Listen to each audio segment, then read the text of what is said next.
सदियों पुरानी पहेली जो हम सब पर पहेली के तौर पर पूछा जाता है।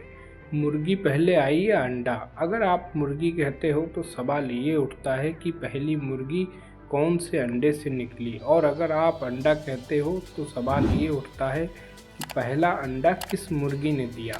और वैसे अंडों को लेकर कंट्रोवर्शियल सवाल तो ये है कि अंडा वेजिटेरियन है या नॉन वेजिटेरियन। आज से करीब 150 मिलियन साल पहले की बात है। धरती पर डायनासोर का राज हुआ करता था। छोटे डायनासोर, बड़े डायनासोर, उड़ने वाले डायनासोर। यही वो समय था जब एवोल्यूशन के चलते कुछ डायनासोर के साइज छोटे होने लगे और पक्षियों के एवोल्यूशन शुरू हुई।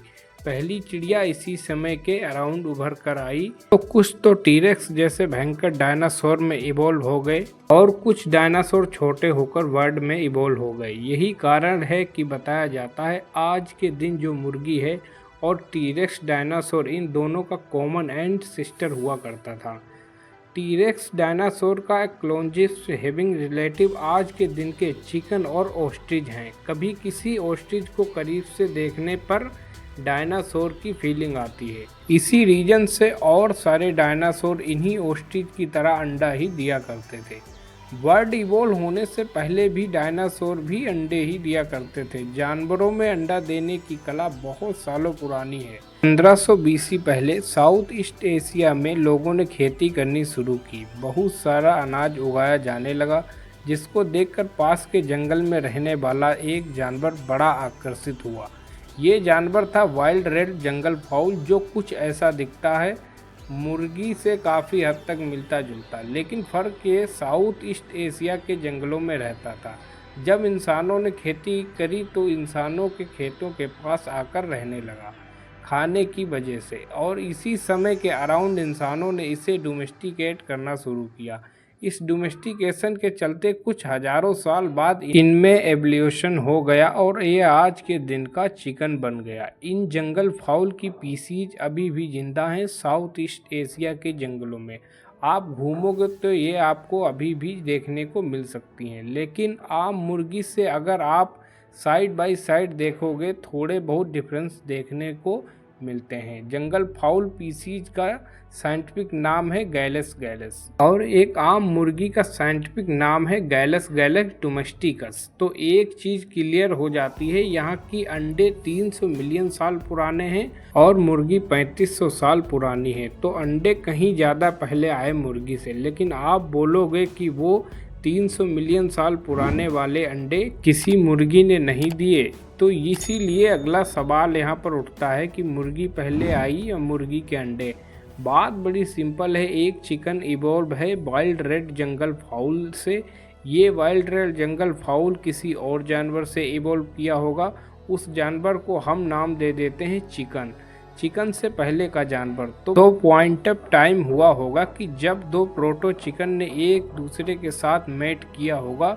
रिप्रोडक्शन के दौरान जेनेटिक्स म्यूटेशन देखने को मिली होगी और इसके चलते एक ऐसा अंडा बना जिसमें पहला ट्रू रेड जंगल फाउल निकला होगा, और आगे चल के ऐसे ही पहली मुर्गी का जन्म भी हुआ होगा। दो प्रोटो चिकन के डीएनए के मिलने से पहले ट्रू चिकन का डीएनए बना। ये एवोल्यूशन का प्रोसेस रिप्रोडक्शन के दौरान ही उभर कर आता है। उसके बाद ही है कि सच्ची मुर्गे ने और अंडे दिए होंगे और उसके बाद और मुर्गी बनी। तो इस सवाल का जवाब बड़ा ही क्लियर है, पहले अंडा आया और इस अंडे को किसी मुर्गी ने नहीं दिया, बल्कि ऑलमोस्ट मुर्गी जैसी ही मुर्गी की एंड सिस्टर पीसीज ने दिया।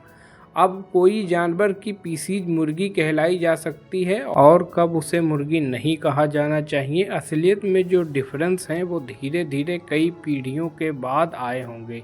इससे पहले अब बात कर लेते हैं कि अंडा वेजिटेरियन है या नॉन वेजिटेरियन है। कुछ लोग कहेंगे इसका जवाब बड़ा ही सिंपल है, अंडे में ज़िंदगी होती है, अंडे से बच्चा निकलता है, तो जाहिर सी बात है अंडा नॉन वेजिटेरियन है।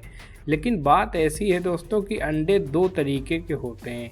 हैप्लॉइड अंडे जो अनफॉर्चुलाइड हैं, जहां सिर्फ फीमेल सेक्सेस मौजूद होते हैं। इन अंडों में कभी बच्चा नहीं निकल सकता। दूसरे डाइप्लोमिक अंडे जो मीटिंग करने के बाद निकलते हैं। यहाँ मेन सेल्स फीमेल सेक्सेस को फर्टिलाइज करते हैं और इनमें बच्चा निकलता है।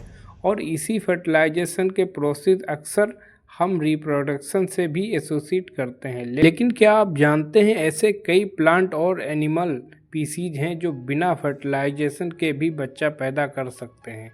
इसे पार्थेनोजेनेसिस कहा जाता है और इन केसेज में एक अनफर्टिलाइज्ड अंडा भी एक नई जिंदगी को जन्म दे सकता है, एक नया बच्चा बन सकता है। ये हमें देखने को मिलता है प्लांट स्पीसीज जैसे कि पाइनएप्पल और बनाना के प्लांट होते हैं, और जानवरों में लिजार्ड, ज़ीब्रा, शार्क और रैटल स्नेक के पार्थेनोजेनेसिस देखने को मिल सकती है।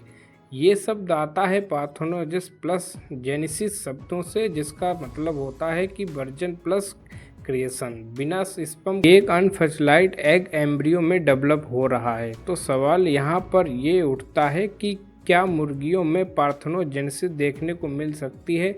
इसका सीधा जवाब है नहीं, कि एक अनफर्टिलाइज्ड मुर्गी का अंडा कभी भी बच्चे को जन्म नहीं दे सकता, और ज़्यादातर अंडे जो हम खाते हैं वो अनफर्टिलाइज ही होते हैं। आप में से कुछ लोग सोचोगे कि कभी मैंने जब अंडा खाया था उनमें खून का स्पॉट देखने को मिला था, इसका मतलब है वो वाला अंडा फर्टिलाइज्ड था। उसमें भी चिंता करने की ज़रूरत नहीं है, क्योंकि ऐसा नहीं, जब एक मुर्गी अंडा देती है तो उसका ओवरीज के पास छोटी छोटी ब्लड वेसल्स फट जाती हैं, तो खून का 1-2 स्पॉट वहाँ से आता है। आप में से जो लोग रेगुलर अंडे खाते हैं उन्होंने ये खून के निशान जरूर देखे होंगे। तो अब आपको फिक्र करने की कोई ज़रूरत नहीं है कि उन अंडों से कहीं बच्चा ना निकल आए। हमारे सवाल की बात करें तो आप समझ गए होंगे अंडा वेजिटेरियन है या नॉन वेजिटेरियन है। दोस्तों, अगर आपको वीडियो पसंद आए तो वीडियो को लाइक और चैनल को सब्सक्राइब कर लेना, और